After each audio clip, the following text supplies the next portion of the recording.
കസ്റ്റാർഡോ ഐസ്ക്രീമോ milk മെയ്ഡോ പഞ്ചസാരയോ ഒന്നും തന്നെ ചേർക്കാതെ മധുരമുള്ള നല്ല ഹെൽത്തിയും ടേസ്റ്റിയും ആയിട്ടുള്ള ഒരു ഫ്രൂട്ട് സലാഡിൻ്റെ റെസിപ്പിയാണ് കേട്ടോ ഇന്ന് ഷെയർ ചെയ്യുന്നത്.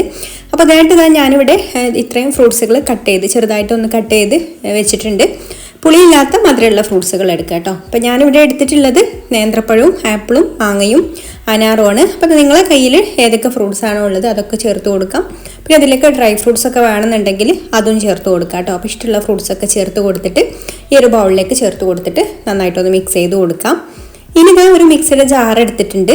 അതിലേക്കൊരു 10 ഈന്തപ്പഴം കുരു കളഞ്ഞിട്ട് ചേർത്ത് കൊടുക്കുന്നുണ്ട്. ഈന്തപ്പഴം കുറച്ച് ഹാർഡായിട്ടുള്ള ഈന്തപ്പഴമൊക്കെ ആണെന്നുണ്ടെങ്കിൽ പാലിൽ കുറച്ച് സമയം ഒന്ന് സോക്ക് ചെയ്ത് വെച്ചിട്ട് ചേർത്ത് കൊടുത്താൽ മതി കേട്ടോ. ഇതിപ്പോൾ നല്ല സോഫ്റ്റ് ആയിട്ടുള്ളതായതുകൊണ്ടാണ് ഞാൻ നേരിട്ട് ചേർത്ത് കൊടുക്കുന്നത്. പിന്നെ ഇതിലേക്കൊരു 10 കാഷ്യൂനട്ടും കൂടെ ചേർത്ത് കൊടുക്കുന്നുണ്ട്. ഇനി ഇതിലേക്കൊരു അര ഗ്ലാസ് പാലൊഴിച്ച് കൊടുത്തിട്ട് ഇതൊന്ന് നന്നായിട്ട് അരച്ചെടുക്കാം. അപ്പോൾ ഈത്തപ്പഴം കാഷ്യൂനട്ടും ഒക്കെ എടുക്കുന്നത് പാലൊക്കെ എടുക്കുന്നത് നമ്മൾ എത്രയാണോ ഫ്രൂട്ട് സലാഡ് റെഡിയാക്കി എടുക്കുന്നത്, എത്രയാണോ ഫ്രൂട്ട്സ് നമ്മൾ മുറിച്ച് വെച്ചിട്ടുള്ളത് അതിലേക്ക് ഭാഗമായിട്ടുള്ളതായിരിക്കണം കേട്ടോ. അപ്പോൾ ഇത് ജാറടച്ച് വെച്ചിട്ട് ഇതുപോലെ നന്നായിട്ട് അരച്ചെടുത്തിട്ടുണ്ട്.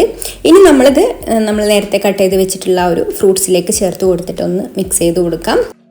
ഇനി നമുക്കിതിലേക്ക് വേറെ മധുരമൊന്നും ചേർത്ത് കൊടുക്കേണ്ട ആവശ്യമില്ല കേട്ടോ. കാരണം നമ്മൾ ഈത്തപ്പഴമാണ് അരച്ചെടുത്തിട്ടുള്ളത്. അപ്പോൾ ഈത്തപ്പഴത്തിൽ തന്നെ ഈ ഒരു ഫ്രൂട്ട്സിലേക്ക് വേണ്ട അത്യാവശ്യം നല്ല മധുരമൊക്കെ ഉണ്ട്. നമ്മൾ കസ്റ്റാർഡൊക്കെ തയ്യാറാക്കി എടുക്കുന്നത് പോലെ തന്നെയാണ് കേട്ടോ. അടിപൊളി ടേസ്റ്റാണ്.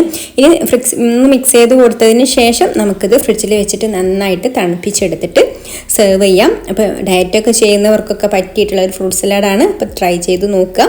വീഡിയോ ഇഷ്ടമായിട്ടുണ്ടെങ്കിൽ ലൈക്ക് ചെയ്യാനും ഷെയർ ചെയ്യാനും ചാനൽ സബ്സ്ക്രൈബ് ചെയ്യാനും അതുപോലെ ഫേസ്ബുക്കിലാണ് കാണുന്നതെന്നുണ്ടെങ്കിൽ പേജ് ഒന്ന് ഫോളോ ചെയ്ത് സപ്പോർട്ട് ചെയ്യാനും മറക്കല്ലേ. അപ്പോൾ ഇനി മറ്റൊരു നല്ല റെസിപ്പിയുമായിട്ട് അടുത്ത വീഡിയോയിൽ കാണാം. താങ്ക്